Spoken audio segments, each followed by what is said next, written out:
canal da Polícia Judicial. Estamos aqui em mais um bate-papo e hoje nós iremos conversar com Maurício Viegas. Maurício Viegas, ele é gerente da área de inteligência do STF. Mas eu já vou agradecer. Viegas, muito obrigada por você estar aqui nesse canal com a gente, tá? Arrumar esse tempinho que eu sei que sua agenda é corrida, tá? Gostaria que você se apresentasse, dissesse para os nossos colegas aí a sua origem, como é que você começou no judiciário, como é que você entrou nesse ramo da inteligência, para que a gente começasse aí nosso bate-papo. Seja bem-vindo, Viegas. Tá bom. Obrigado, Ana. Em primeiro lugar, eu queria agradecer o convite. Queria dizer que é uma grande honra, assim, estar conversando aqui com você, sabe? Você é uma referência nessa área de comunicação, de apresentação dos trabalhos que são feitos dentro do judiciário, na polícia judicial, por colegas de toda parte do Brasil. E, assim, para mim é um momento muito especial esse. Obrigado mesmo, de coração, pelo convite. Estou muito contente de estar aqui conversando com você. Bom, falar um pouco sobre o Viegas no judiciário, né? Na última década, a minha vida foi basicamente aí dentro do judiciário, né? Eu entrei em 2008. Eu sou servidor concursado do Tribunal de Justiça do Distrito Federal, dos Territórios. Trabalhei, assim que eu entrei no TJDFT, eu entrei em 2008, final de 2008. Em 2009 foi criado o SERINT, antigo Serviço de Inteligência do TJDFT. Antigo, assim, não é que ele deixou de existir, ele só mudou de nome. Atualmente se chama Núcleo de Inteligência, né? Mas a mesma unidade funciona há mais de uma década de forma ininterrupta. Inclusive, nas pesquisas que nós já fizemos aí, é a unidade de inteligência mais antiga no Poder Judiciário do Brasil, né? Depois eu tive uma passagem também pelo Conselho Nacional de Justiça, ali a partir de 2015.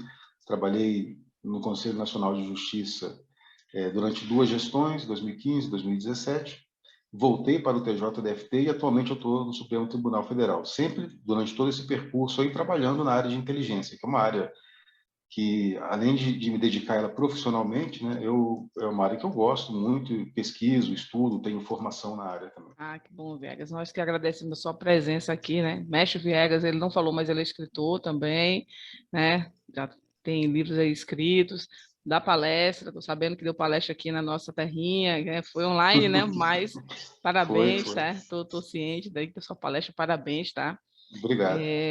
Ali é uma escola muito boa de formação, são 30 dias de curso que o pessoal tem, então, que honra estar recebendo você aqui, o mestre da inteligência, tá? Obrigado. Viegas, eu queria falar com você sobre um pouco sobre a inteligência dentro do judiciário. A gente até estava conversando anterior, porque a gente tem visto que a inteligência, o ramo é muito mais abrangente, né? E na força, na área da segurança, a inteligência ela é utilizada mais de um ponto focal, vamos colocar dessa forma, né?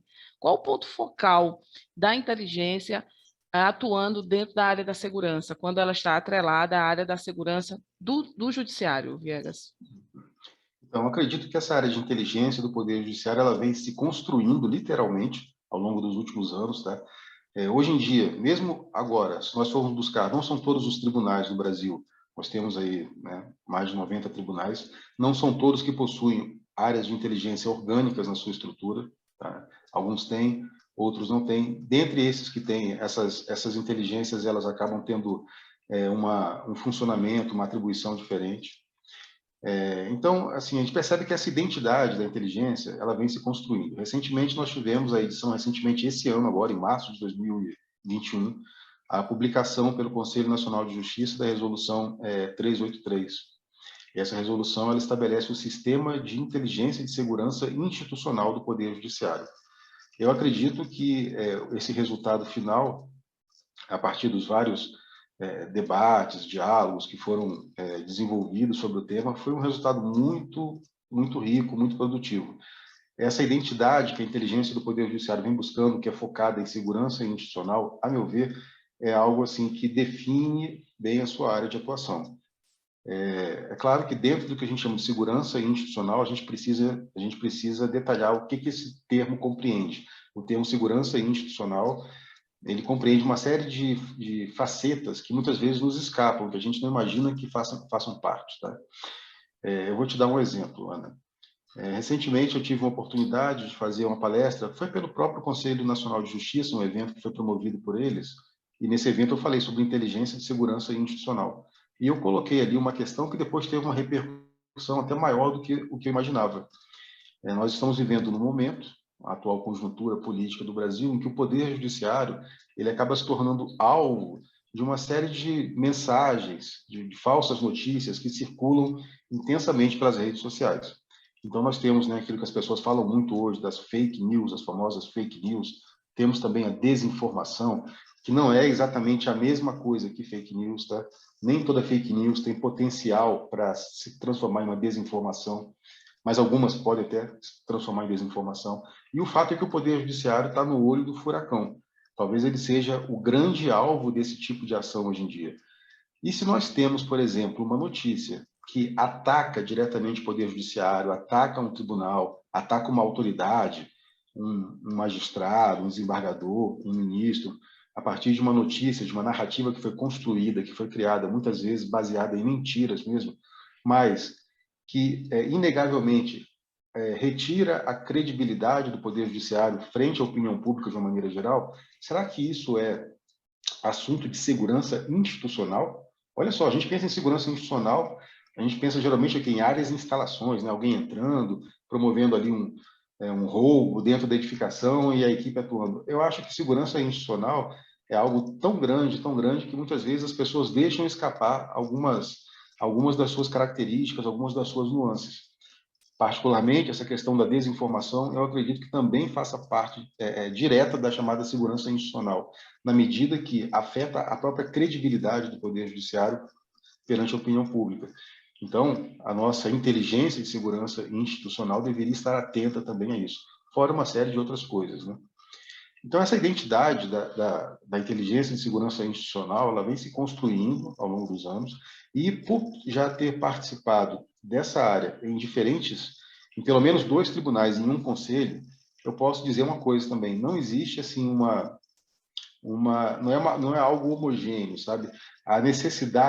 As necessidades de inteligência, por exemplo, de um tribunal estadual, não são necessariamente as mesmas necessidades de inteligência de um tribunal trabalhista, de um tribunal federal ou de um tribunal superior.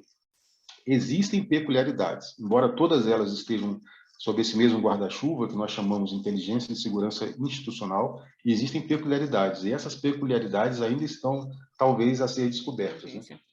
Viegas, você falou sobre fake news, tá? Qual a rotina de um agente de inteligência dentro do Poder Judiciário? Está tudo tranquilo, ele não precisa fazer análise de risco, mas qual a rotina dele do dia? Ele não tem uma demanda específica. O que ele faz no dia dele, sem a demanda específica? Só para a Excelente gente pergunta, né? começar a conversar para os colegas e abrirem a mente, né, do que se faz uma Sim. rotina de uma inteligência. É muito bom a sua pergunta, porque ela já começa a derrubar aquele mito de que a inteligência ela só age de forma reativa. Ou seja, a gente tem uma demanda e responde a essa demanda, tem uma demanda e responde a essa demanda. Esse tipo de inteligência, eu diria para você que talvez não seja uma boa inteligência. A melhor inteligência é aquela que não é reativa, mas ela é, digamos assim, antecipativa. E para se antecipar, ela precisa buscar perceber algumas ameaças que muitas vezes não foram ainda, elas não chegaram diretamente à instituição, não chegaram diretamente às autoridades. Então, uma equipe de inteligência, ela precisa ter condição, tá? E as nossas equipes de inteligência, via de regra, não são compostas por muitos profissionais, são, em geral, alguns poucos policiais, mas eles têm que ter condição de estar monitorando constantemente o que acontece, por exemplo, nas redes sociais, para identificar de forma prévia uma notícia que já esteja aparecendo e que possa repercutir negativamente contra a instituição. E eu não falo só de fake news, não. Imagine, por exemplo, um grupo que já planeja uma grande manifestação em frente a um tribunal. Tá? Por exemplo, um tribunal estadual, e aí nós temos assim familiares de presos que estão insatisfeitos com as medidas adotadas no sistema penitenciário e vão querer promover uma manifestação em frente a uma vara de execuções penais. Então, qual é a animosidade dessa manifestação? Qual é o alcance? Vai ser uma manifestação da qual vão participar 50 pessoas, 500 pessoas, 5.000 pessoas? Qual é o público, né, que vai participar? O que vem sendo falado a respeito, por exemplo, da nossa instituição, do tribunal, do magistrado, a animosidade, existe ânimo de invasão, não existe. Então, essa percepção, essa tentativa de identificar antecipadamente esses elementos, permite que a unidade de inteligência produza algo que nós chamamos de conhecimento. Então, o produto final da inteligência se chama conhecimento. E a gente fala assim, conhecimento, para quem é da área, eu sei que você é da área, a gente já tem uma ideia, já quando alguém fala em conhecimento, automaticamente a gente imagina o que seja. Mas muitas vezes aqueles que vão nos ouvir aqui não têm formação na área. Então, o que você está falando com conhecimento? Que coisa abstrata é essa, né? Então, eu costumo falar assim, embora isso não seja exatamente, tecnicamente, o conceito de conhecimento, mas para aqueles colegas que não têm formação na área, pense num documento, num relatório, alguma coisa do tipo. Isso facilita a compreensão. Então, produzir um conhecimento que permita antecipar. Olha, daqui a 2 semanas há uma previsão de que venha acontecer uma grande manifestação. Eles falam, inclusive, em invasão do fórum. Existem várias falas negativas em relação à autoridade. Estão culpando a autoridade pela morte daqueles detentos que aconteceu no sistema penitenciário, coisas do tipo. Se eu consigo me antecipar, aí eu posso o quê? Integrar as ações de inteligência com as ações propriamente de policiamento orgânico, as ações de segurança institucional. Então, eu posso municiar os gestores. Então, o gestor já sabe que vai ter uma grande manifestação, ele pode mobilizar o efetivo, ele pode fazer um planejamento, ele pode, inclusive, solicitar apoio da segurança pública, se for o caso. Então, e assim, conhecer os diferentes públicos, né? Uma coisa é uma manifestação, por exemplo, sem nenhum demérito, mas é uma manifestação de aposentados, outra coisa é uma manifestação de familiares de presos, outra coisa é a manifestação indígena.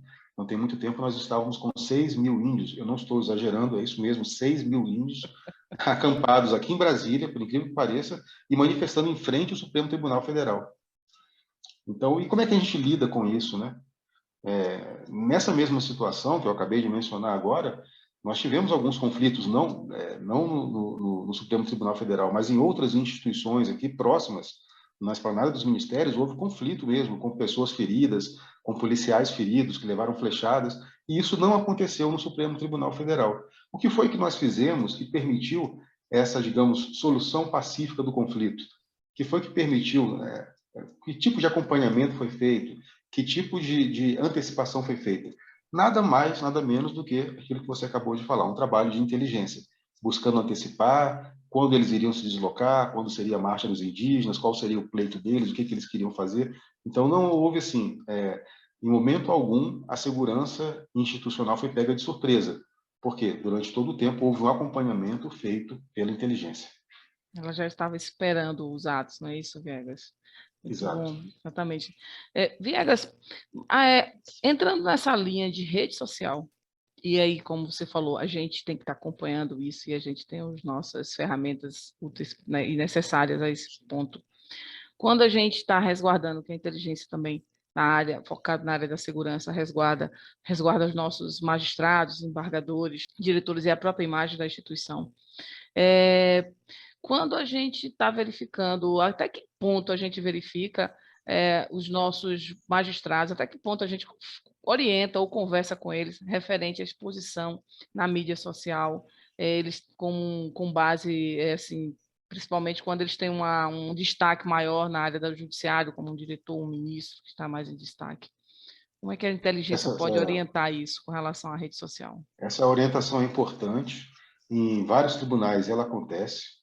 E eu vou citar aqui para você um exemplo. Não sei se ainda está acontecendo, acredito que sim, mas eu mesmo já fiz isso lá no TJDFT. Na própria admissão dos novos magistrados, naquele curso de formação que é feito, tá? Nós já tivemos a oportunidade de passar uma pequena palestra, algo em torno de 40, 50 minutos no máximo, onde passamos alguns cuidados.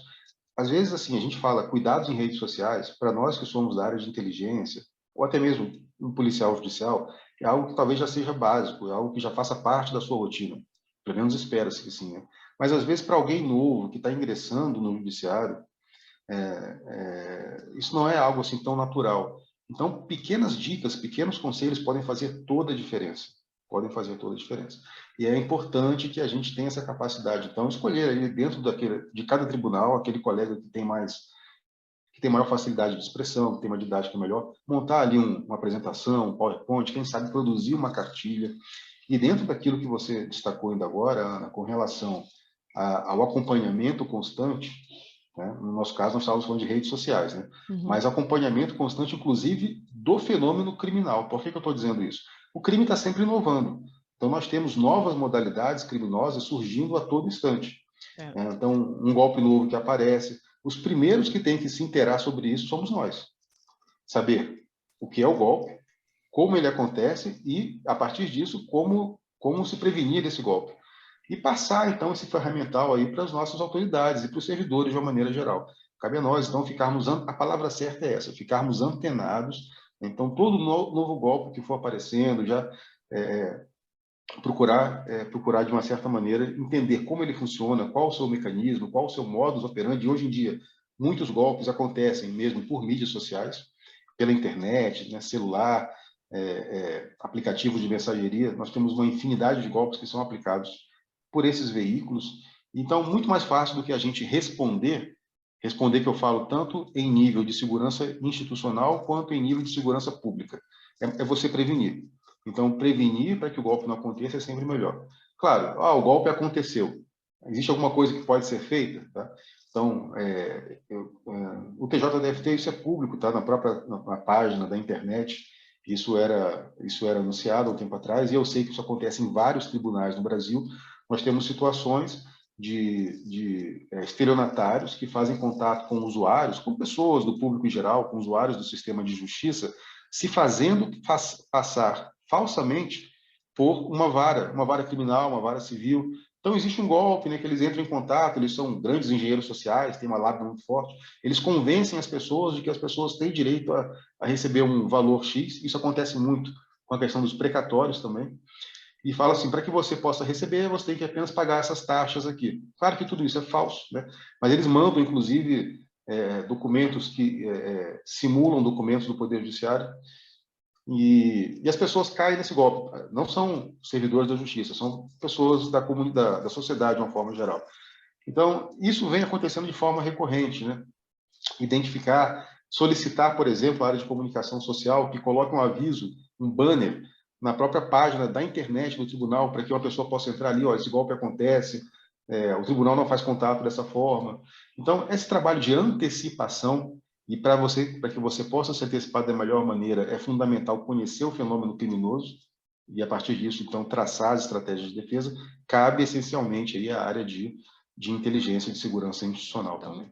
São dicas importantes, né, para que a gente possa estar resguardando a imagem do judiciário. Viegas, queria entrar no outro ponto com você sobre a área de inteligência artificial. Hoje a inteligência artificial é um fenômeno e outro dia eu estava vendo umas palestras, né, e a gente tem ouvido muito, né, muito mesmo dos CEOs, que a profissão do futuro ela está baseada na inteligência artificial, tá? Qual vai ser o profissional do futuro? Como vai se dar o profissional do futuro, né? E eles têm dito, né, nessas palestras, eu lembro que uma das palestrantes falou o seguinte, que em 2029, um único computador ele vai ser tão inteligente quanto um ser humano, tá? E que em 2049, 2045, vamos ter aí o único computador mais inteligente do que toda a humanidade, tá? E aí a gente tem uma inovação dentro da inteligência da nossa área de inteligência judicial, né? O nosso colega Hipólito, junto com outros colegas, conseguiram converter, fazer com que uma máquina fizesse uma leitura de dados e um score que possa dar uma numeração para que haja uma análise de segurança para alguma situação de risco pessoal, né, de algum VIP. Com relação a isso, Viegas, é possível a gente utilizar dados, né, de Big Data, onde a gente concentra informações muito de grande demanda, onde eu, você ou qualquer outro analista não vai conseguir colocar na mesa e fazer análise de tabelas ali, né? E quando um programa que faz análise de Big Data, ele pode nos fornecer informações onde a gente pode converter isso também para fazer as nossas análises de risco dentro do setor da área do judicial, ou ainda é um pouco mais distante essas ferramentas de análise que a gente tem aí, como se a gente for utilizar, se a gente for falar hoje, a gente tem aquela ferramenta de inteligência Alexa, né? Quem não já ouviu falar, que hoje ela funciona muito mais além do que a gente poderia imaginar. E isso ela nasceu há pouco tempo, tá? Então, onde é que essa inteligência artificial vai nos beneficiar dentro dessa área de inteligência? E onde é que fica o analista no meio disso tudo, Viegas? Então, vamos lá, são várias perguntas aí, né? Primeiro, vamos falar com relação ao emprego dessas ferramentas tecnológicas, toda inteligência artificial, Big Data. Essas previsões, né, ou essas prospecções que são feitas em 2029, 2045, eu acho importante a gente acompanhar, a gente tem que visualizar isso para que a gente possa estar alinhado com essas mudanças, com essas inovações, né? Então é fundamental, mas ao mesmo tempo a gente tem que saber que geralmente essas prospecções assim, elas costumam elas não são tão precisas, sabe? Eu gosto sempre de lembrar um caso, né, um caso até um pouco mais antigo, né, do século aí, alguns séculos passados, do Thomas Malthus, né, que ele criou aquela teoria malthusiana, que ele falava o seguinte, né, que a população mundial ela cresceria em progressão geométrica, mas a produção de alimentos em progressão aritmética. Aí o que aconteceria? Chegaria um momento que faltaria alimentos na Terra, né? E isso aconteceria há séculos passados. Só que não houve. Por que furou essa previsão dele? Ele não considerou que a produção de alimentos ela também seria agregada de inovações, de ferramentas tecnológicas. Eu só vou lhe interromper. Houve uma equipe que, com essa informação, fez uma análise de risco e começou a diminuir esse risco, né, a ponto de que a gente, né, não tenha esse tipo de problema hoje, né? Exato. Então, assim, a gente tem que acompanhar, tá? Eu sou, assim, um entusiasta dessas ferramentas tecnológicas, mas sempre sabendo também que o mercado vende alguma coisa, assim, às vezes, mais do que aquilo que o produto oferece realmente, né? Então, assim, a gente tem que acompanhar e procurar incorporar na medida do possível. No momento, Ana, eu acredito que nessa fase, eu vou usar até uma expressão, essa fase embrionária da inteligência de segurança institucional, né? Acabamos de falar há pouco que a norma que regulamenta a atividade foi publicada esse ano, né? Embora já existissem núcleos aí há 10 anos, mas a norma foi publicada esse ano. Então, nessa fase embrionária, eu acho que vale muito a pena a gente investir também nos profissionais, na capacitação do profissional, que aí é o final da sua pergunta, que é onde fica o analista nessa história toda, que você colocou aí. Então, não adianta nada, na minha percepção, nós temos um setor, uma unidade de inteligência equipada com os mais modernos dispositivos, softwares de análise, de inteligência artificial, Big Data, se o analista, aquele que vai produzir o conhecimento de inteligência, não tiver a percepção, não tiver aquele feeling que é necessário, aquela capacidade de antecipação necessária para o profissional de inteligência. Então, eu posso ter acesso a milhares, a milhões de dados dispersos, mas se eu não souber dar o direcionamento necessário para isso, eu não vou ter uma capacidade adequada de produção do conhecimento. E aí eu estou falando apenas do analista. Apenas do analista. Eu queria destacar que a inteligência, embora não seja ainda muito comum na inteligência de segurança institucional do Poder Judiciário, mas alguns tribunais já trabalham nessa área, além da questão da análise, existe também na inteligência a previsão das operações. A operação é um segmento que complementa a análise. Então, por mais que eu tenha ali um analista preparado, capacitado, com uma série de dispositivos, tá, para trabalhar com Big Data, inteligência artificial, muitas vezes existem alguns dados que eles não estão disponíveis. Então, o Big Data ele vai ter acesso e vai ter uma capacidade de trabalhar e processar uma quantidade infinitamente grande de dados. Dados que podem ser extraídos, que podem ser coletados. Mas, por exemplo, às vezes uma facção criminosa que faz uma ameaça a um determinado magistrado, tá? O nome da liderança dessa facção ou o endereço da liderança dessa facção, isso não tá no InfoSeg, não está no Google, não está em nenhum processo, isso não está em lugar nenhum. E, às vezes, esse dado, que é um dado sensível quando nós falamos sobre inteligência de segurança institucional, só pode ser obtido lançando-se mão de uma busca operacional, ou seja, de um agente em campo devidamente qualificado, treinado para a obtenção desse dado. Então, todo esse ferramental teórico é importante, sem dúvida, Mas, no momento atual, eu acredito que a formação, a capacitação dos nossos quadros de inteligência seja o primeiro passo para que a gente possa ter uma estrutura sobre a qual a gente venha a edificar, venha a fazer saltos maiores no futuro.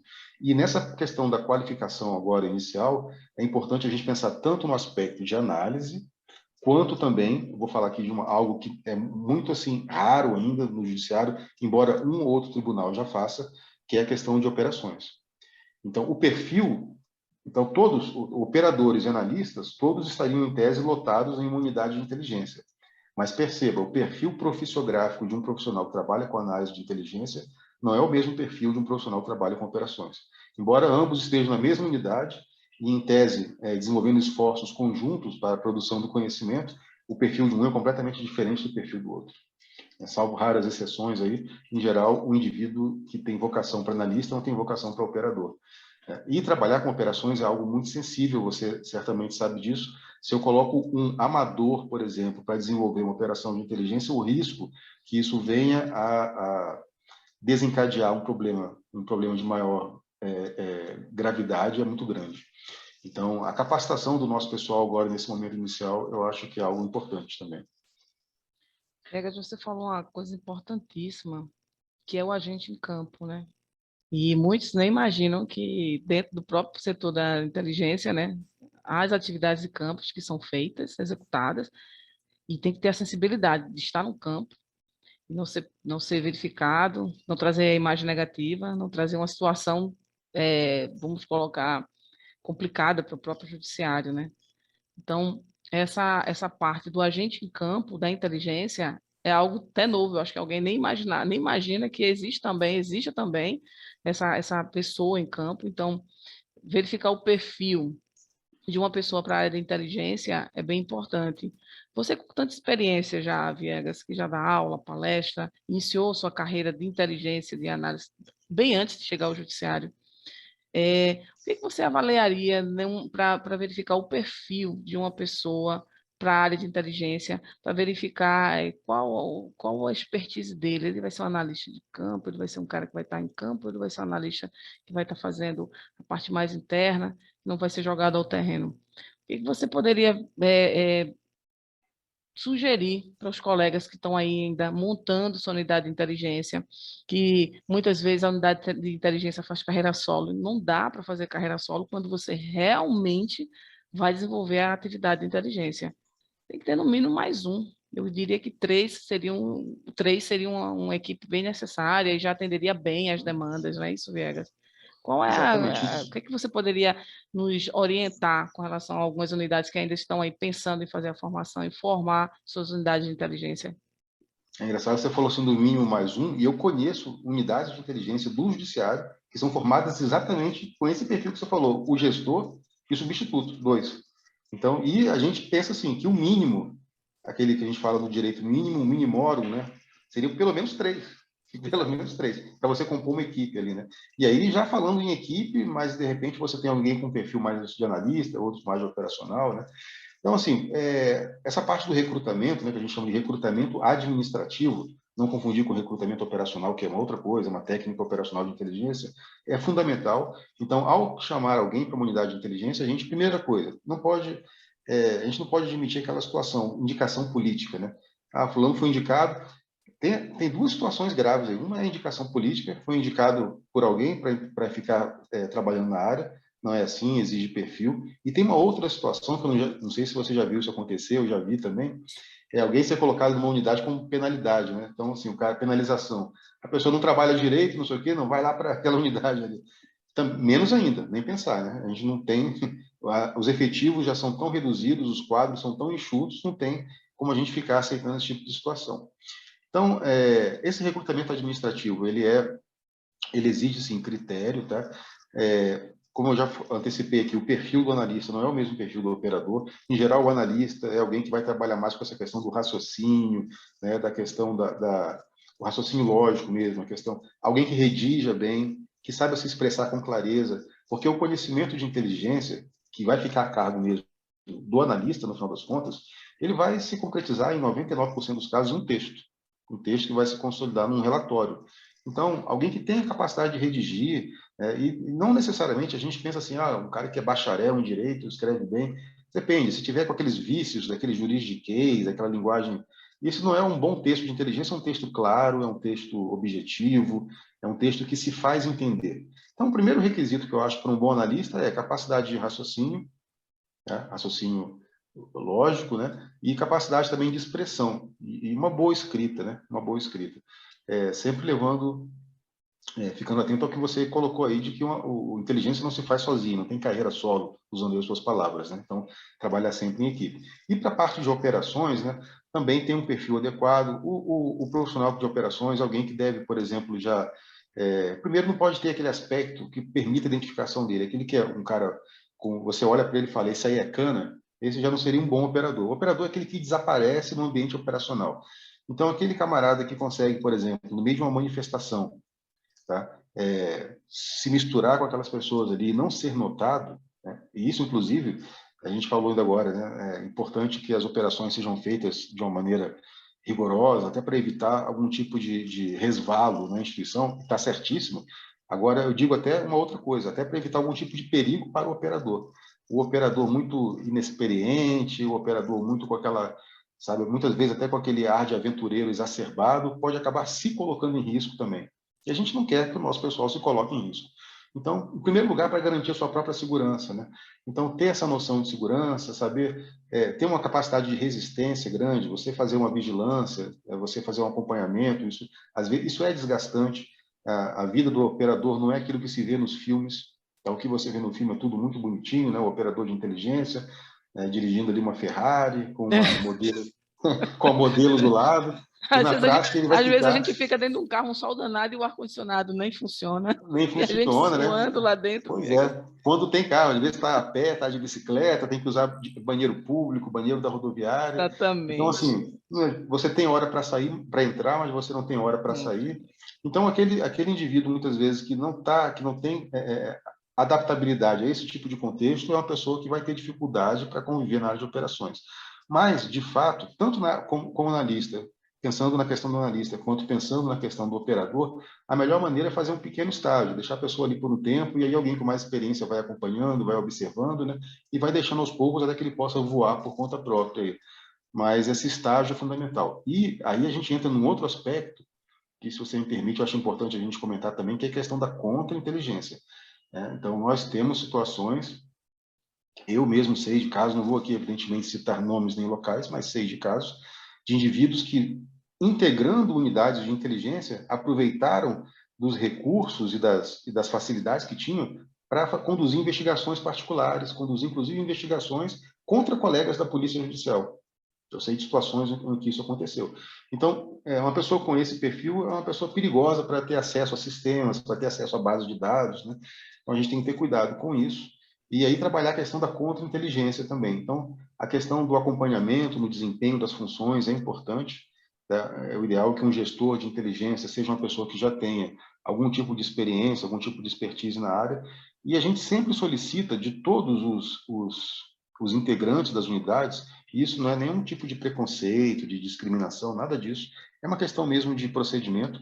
A gente solicita que todas as pessoas que estão lotadas no setor, ou mesmo que façam um estágio, tá? Um servidor que vai passar ali uma semana fazendo estágio, assine um documento que nós chamamos termos de TCMS, termo de compromisso e manutenção de sigilo. Então, Isso. onde ele vai se responsabilizar, manter o devido sigilo com todos os dados aos quais ele teve acesso durante aquele período que ele trabalhou ou estagiou no local. Então, esses cuidados, inclusive, do aspecto da contra-inteligência, né, para evitar aquilo que nós mais tememos em uma unidade de inteligência, seja ela qual for, e também uma unidade de inteligência do Poder Judiciário, que é o vazamento. Então, um documento produzido, um conhecimento produzido ali, que só foi tratado, um assunto só foi tratado ali, e de repente você vê aquele assunto sendo publicado em um jornal, né? Sendo Enfim, anexado a um ofício. sendo anexado a um ofício.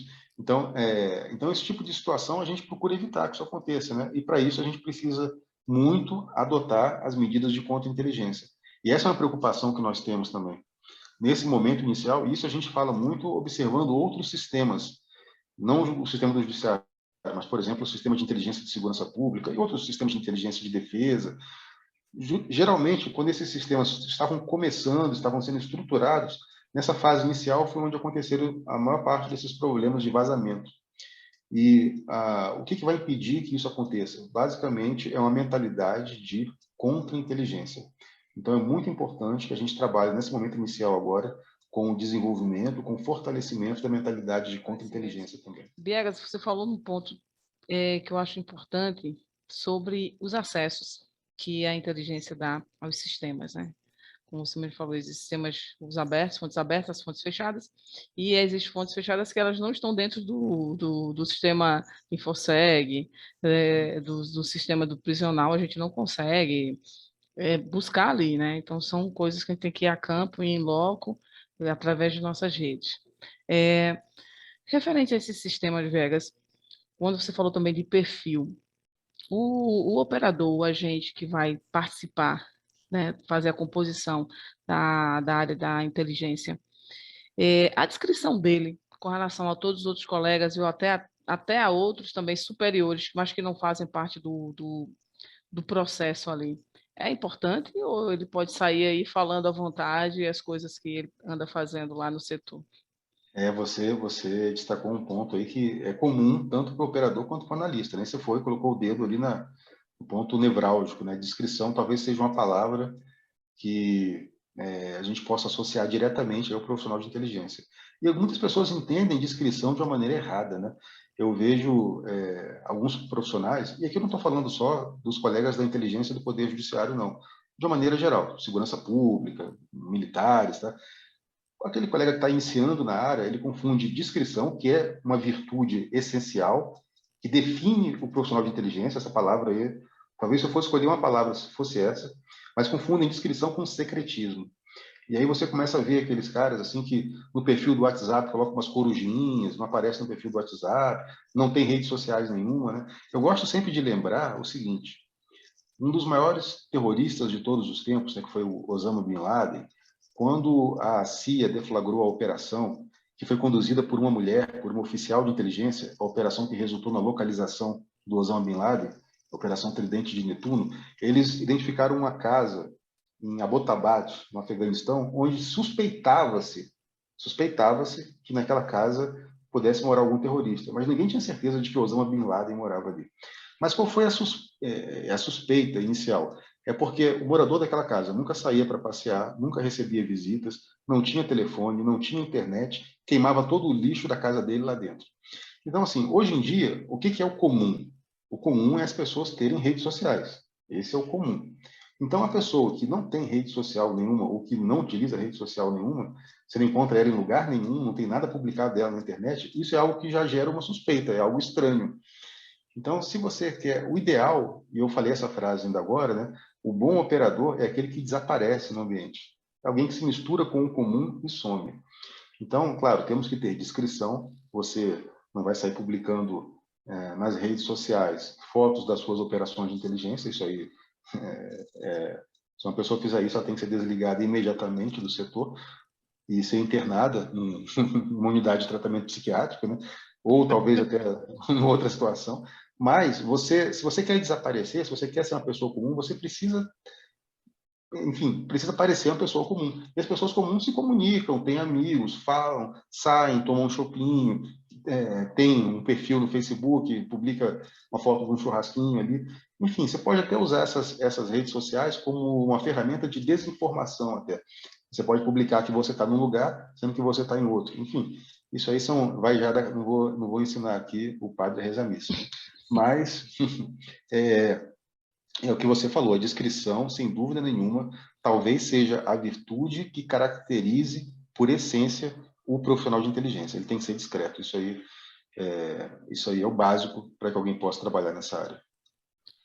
Ótimo, Viegas. Eu vou até colocar aqui uma história que o cara que trouxe o Google aqui para o Brasil, ele disse que uma vez ele foi perguntado o que ele verificava nas pessoas para contratar, né, para fazer parte ali da empresa dele, porque é uma empresa de sucesso. E ele falou assim, olha, eu vejo cinco coisas, basicamente cinco características, mas a primeira que eu dou mais valor, eu pergunto para ela assim, O que que você faz na sua folga, quando você não está trabalhando? Quem é você quando você não está trabalhando, né? Então, essa história de você tem que ter, você tem sua vida social porque você é um ser humano normal, né? Mas também você não pode ser bitolado a ponto de você se anular na sua vida social por causa do trabalho, né, Viegas? Então, a gente tem muito isso mesmo. Viegas, eu queria conversar um pouco com você, vou lhe aproveitar o máximo que eu posso, tá? Me diga uma coisa referente à análise de dados, né? Voltando para a situação de análise de dados. O Judiciário está trazendo aí, vai fazer um curso, né? Acredito que o CNJ vai estar trazendo um curso para o pessoal dos analistas, vai disponibilizar o MIGRE, né? Que é a cria, né? Vamos botar assim, a cria do Judiciário, né? Vai também disponibilizar um outro programa que me faltou agora a memória, Córtex, sim, o Cortes, que ele é Ministério da do Justiça. Ministério da Justiça, né? Com relação à análise de dados, para a gente fazer essa análise de risco, né? Como é que ele vai começar esse sistema de fazer essa análise? Aquele primeiro olhar, por onde eu começo? Então, aí, a própria metodologia da atividade de inteligência, né, quando nós falamos na chamada metodologia de produção do conhecimento, ela já traz ali, digamos assim, uma série de passos que ajudam muito o analista a desenvolver uma análise de risco, né? É, o MIGRE, que você citou, já é uma ajuda também importantíssima, uma ferramenta muito útil que, se já não está, será disponibilizada pelo CNJ para todos os tribunais. Então, nas situações em que nós temos o alvo da ameaça é um indivíduo, por exemplo, um magistrado, então nós podemos ali aplicar o MIGRE para que ele possa, então, a partir daqueles algoritmos, apresentar ali um grau de risco, né? Agora, existem outras situações, e eu falo isso pela minha experiência profissional mesmo, né, em que você não vai ter condição de aplicar diretamente esses sistemas. Por exemplo, quando o alvo da ameaça não é uma pessoa, mas é a própria instituição. Então, eu tenho a instituição, pessoas que estão divulgando nas redes sociais que querem invadir a instituição. Nesse caso, a ferramenta, por exemplo, do MIGRE, né, ela não seria aplicada diretamente, mas aí sim cabe ao analista realizar, então, uma série de levantamentos. Nesses levantamentos, Ana, todo levantamento de análise de risco, qualquer que seja, existe um indicador que é muito importante, que é o histórico. Então, é muito importante aí, existe uma área, um setor das unidades de inteligência que costuma ser desconsiderado. Quase ninguém fala sobre ele, você não vai encontrar menção a ele na maior parte dos manuais, e você nem escuta as pessoas falarem, que se chama arquivo. Então, uma boa unidade de inteligência tem que ter um bom arquivo, tem que ter uma memória institucional. Então, preciso conhecer, ajuda muito na hora de sentar e produzir uma análise, verificar o histórico de ocorrências anteriores. Quais foram as ameaças anteriores? Quem são os atores envolvidos nessa ameaça? Então, a identificação dos atores é importante. Tá? Qual é o potencial de ameaça que esses atores têm? Qual a conjuntura? Porque a conjuntura ela funciona mais ou menos como um pano de fundo que pode refrear ou pode até, digamos assim, potencializar a ameaça. Então, tem uma conjuntura de uma grande um momento conturbado do ponto de vista social. Então, o mesmo ator que numa outra conjuntura não teria tanta projeção, nessa conjuntura ele pode crescer. Tá? Então, é preciso conhecer o histórico de eventos anteriores, isso é fundamental, e para isso é importantíssimo que o nosso setor tenha um arquivo. Eu estou dizendo isso, mas, assim, tem vários locais que, se eu perguntar, aconteceu já essa situação aqui no tribunal? Aconteceu sim. Eu lembro que eu tenho aqui uma lembrança que há uns 3, 4, 5 anos atrás aconteceu. Então, busca o relatório, sabe? Tem setores, né, que têm dificuldade em localizar o relatório, e é importante ter esse relatório arquivado, porque isso vai facilitar, posteriormente, então, que eu faça novas análises a partir daqueles dados ali. Quem foram os atores que participaram, quais foram as vulnerabilidades exploradas, quais foram os desdobramentos, quais foram também outros atores, não diretamente relacionados com a ameaça, mas que participaram desse evento, talvez até dando apoio, dando suporte para a instituição. A Polícia Militar ajudou, Corpo de Bombeiros ajudou, Polícia Civil ajudou, Polícia Federal ajudou. Como foi que eles ajudaram? Podem ajudar agora também. Tá? Qual foi o desdobramento, o desfecho que teve essa situação no passado? Então, é o mesmo indivíduo? Ele está preso, ele está solto? Então, se o cara está preso, mas está fazendo uma ameaça, quem são os visitantes dele naquela penitenciária? Às vezes ele está preso, mas os visitantes que têm contato com ele não estão. Então, inclusive, frequentando o fórum, inclusive até estão transitando em áreas comuns ali que aquele magistrado sob ameaça está transitando também. Então, eu diria o seguinte: conhecer o histórico do evento, conhecer os atores envolvidos, conhecer a conjuntura, ver se a conjuntura é igual ou diferente da anterior e como que isso impacta a ameaça. E também, muito importante, conhecer quais foram as vulnerabilidades exploradas em situações anteriores, para ver se essas vulnerabilidades foram ou não tratadas no momento atual. Então, seria assim, em linhas gerais. Mas também é muito importante saber que não existe uma receita de bolo, tá? Cada situação é importante. Por isso que aí a gente volta para aquele tema que foi debatido lá no início, né? Assim como também é fundamental que nós tenhamos investimento na área tecnológica, adquirindo sistemas, equipamentos, também é muito importante, talvez até imprescindível, que nós trabalhemos com a capacitação do profissional, a capacitação do analista, porque esse olhar do analista para cada situação vai ser fundamental na hora de elaborar uma análise de risco, né? Existem diferentes metodologias, às vezes algumas metodologias se aplicam melhor a um contexto, outras se aplicam melhor a outro contexto. Qual metodologia escolher? Cabe ao analista, com aquilo que ele sabe, com seu background, poder fazer essa escolha. Mestre Viegas dando uma aula aí, iniciante, para quem não conhece muito a inteligência ou está se aventurando agora, começando, dando os primeiros passos. É uma aula, eu agradeço, viu? Muito bom mesmo. Nós, Espero que tenha quando ajudado. vamos... Viegas, vamos falar um pouquinho sobre a inteligência do judiciário. Eu queria ver com você o seguinte: dentro do judiciário, a inteligência, sim, ela é ligada geralmente à direção do foro, ao presidente, né? Ela pode alcançar outros patamares de prestação de serviço para o judiciário, né, dentro da sua capacidade de análise, de verificação, de informação, de poder estar antecipando as informações. Saindo um pouco dessa atividade exclusiva de segurança institucional, o que a inteligência do judiciário, o serviço de inteligência do judiciário pode auxiliar a direção do foro, o presidente do tribunal, tá? a, a trazer informações? Onde é que ela pode mais atuar? Onde é que ela pode ser útil também para a unidade do judiciário, que ela está sendo um pouco explorada? Então, assim, eu acredito que talvez melhor do que avançar por outras áreas que estariam fora desse guarda-chuva da nossa resolução, fosse a gente preencher todos os espaços desse guarda-chuva no momento, né? Então, existe uma tendência, isso não acontece só com a inteligência, havendo uma necessidade da instituição, e a instituição às vezes percebe que algum setor que não tem como missão principal executar essa atividade pode colaborar, é comum que a instituição peça um apoio de maneira assim, como é que eu vou explicar, de uma maneira excepcional daquele setor para apoiar em alguma missão específica. Isso acontece, é normal, e a inteligência não vai escapar a isso.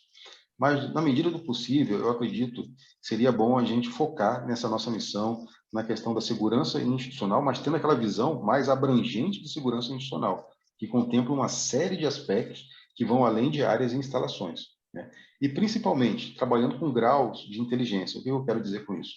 Hoje em dia, a inteligência que se faz, ela se desenvolve muito em nível tático operacional.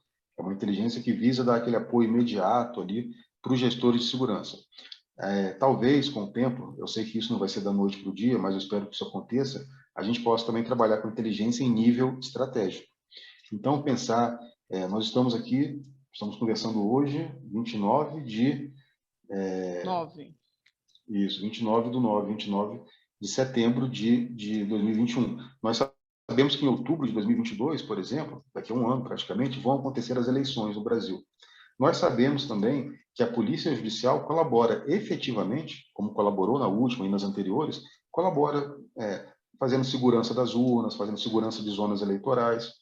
E nós sabemos também que o país, de um modo geral, vive um momento de grande polarização política, ideológica, e isso pode trazer repercussões daqui a um ano.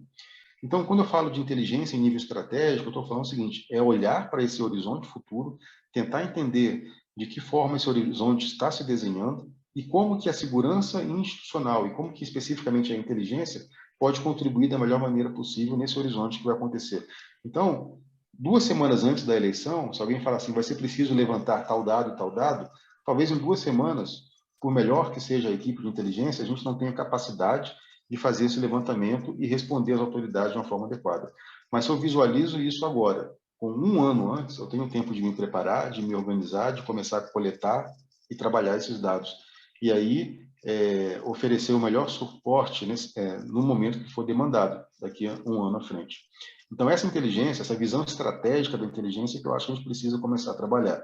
Eu sei que isso não é uma coisa que acontece de forma imediata, mas eu acho que isso pode sim ser desenvolvido. E um grande facilitador disso, justamente vai ser a resolução que criou o sistema. Porque hoje em dia, nós não temos apenas, a gente falava assim, uma unidade de inteligência no tribunal. Você tem aquela unidade, mas você tem também uma série de outras unidades e você já tem a previsão legal de atuação integrada, sistêmica, vamos chamar assim, de atuação sistêmica entre essas diversas unidades. Isso vai permitir, Ana, que a gente venha explorar uma das principais características do Poder Judiciário. Eu tenho muitos colegas militares e uma das coisas que o Exército sempre bate no peito para falar é da grande capilaridade deles, que eles estão em todo o Brasil. E é verdade, eles estão mesmo. Mas eu gosto sempre de lembrar, o Judiciário também está em todo o Brasil. Então, a gente tem diferentes segmentos do Judiciário, tem justiça estadual, federal, trabalhista, eleitoral, militar. E, então, se eu pegar, por exemplo, a justiça eleitoral, não existe um município sequer do Brasil que não tenha pelo menos um cartório eleitoral naquele município. A gente está no Brasil todo, então a capacidade que a gente tem de coleta de dados e de processar esses dados e trabalhar eles estrategicamente é muito grande. Tá? Mas para fazer isso, isso vai exigir organização, isso vai exigir centralização, isso vai exigir um preparo que eu sei que a gente não tem hoje. Mas eu acredito que nós podemos chegar nesse nível daqui a algum tempo. Muito bom. Isso é uma visão é, muito importante, né? Eu acho que a gente precisa ter as visões, né? Projetar os cenários para que a gente possa Isso. caminhar em busca deles, não é isso, Viegas? Eu acho Exato. que essa sua colocação aí foi brilhante mesmo. Eu penso dessa forma também. Eu acho que nós estamos em cada parte aí do Brasil. Se a gente conseguir utilizar, juntar essas informações em um único sistema, em onde a gente possa coletar e a gente não precise, eu preciso de uma informação de um estado X, aí lá no estado a gente não tem um colega do judiciário, não tem um setor de inteligência do judiciário, e a gente vai para os outros colegas dos outros setores também, que nos auxiliam bastante, com muita precisão e sempre nos ajudando também. Mas que bom que o judiciário comece a pensar assim e a gente possa criar esse sistema, né, Viegas? Muito importante. Viegas, eu não vou tomar o seu tempo mais, que eu sei que é muito ocupado, tá? Mas eu gostaria muito de deixar um espaço para que você possa fazer suas considerações finais, colocar alguma coisa que você queira, que ficou, que eu não trouxe aí, a gente não colocou aqui, mas você gostaria de tratar desse assunto, tá à sua disposição, tá? Fique à vontade, desde eu agradeço. Tá, eu quero outras conversas com outros temas, que eu tenho uma lista aqui, mas eu sei que o tempo da gente foi curto, eu não passei em tempo, o tempo estava um pouco corrido, mas eu gostaria muito de continuar essa conversa com outros colegas. Eu até digo, o sargento Coruja veio aqui e eu falei, olha, vamos fazer uma mesa para a gente conversar, porque falar de inteligência é tão bom que o tempo passa e a gente nem percebe, né? A gente, Grande amigo, sargento Carlos Santos. Carlos Santos, isso Grande mesmo, amigo, é. viu? Então, Piegas, fica à vontade e desde já agradeço, viu, sua participação. Poxa, Ana, também eu gostaria muito de agradecer, eu reitero, né? Estou muito contente de estar aqui conversando com você. Nossa, você conduz assim a conversa de uma maneira super agradável, né? Eu acho muito importante esse trabalho que você faz, que é uma forma que a gente tem de veicular aí para todo o Brasil, né, o que vem acontecendo nos vários campos da Polícia Judicial. Eu, em nome de todos os colegas do Brasil, eu gostaria de dar a você os nossos parabéns, tá, por esse trabalho que você faz, super merecido, né? Acho até que esses vídeos tinham que ser veiculados até pela plataforma do CNJ. Eu acredito que esse Tá à trabalho que você faz é vontade. grandioso e de qualidade, sabe? E me coloco à disposição, né? Futuramente aí para a gente organizar com calma, né? Como nós falamos no começo aí na entrevista investigativa, é um assunto também que me fascina, é uma área que eu trabalho, dentro do próprio judiciário, ministro curso, já ministrei vários cursos. Esse ano agora foram 2 turmas para o TJDFT de formação, que é uma área muito importante para a Polícia Judicial. E todo esse trabalho também que eu desenvolvo, que é a minha principal área de atuação na área de contra-propaganda, desinformação, que eu, inclusive, tive a oportunidade de recentemente estar aí conversando remotamente com o pessoal do Centro Integrado de Inteligência e Defesa Social de Pernambuco, CIDS. Então, eu estou à disposição sua para outras conversas futuramente sobre esses assuntos, tá? No que eu puder contribuir. E, mais uma vez, meus parabéns aí pelo excelente trabalho que você vem desenvolvendo. Obrigada, Viegas. Até uma próxima. Um abraço.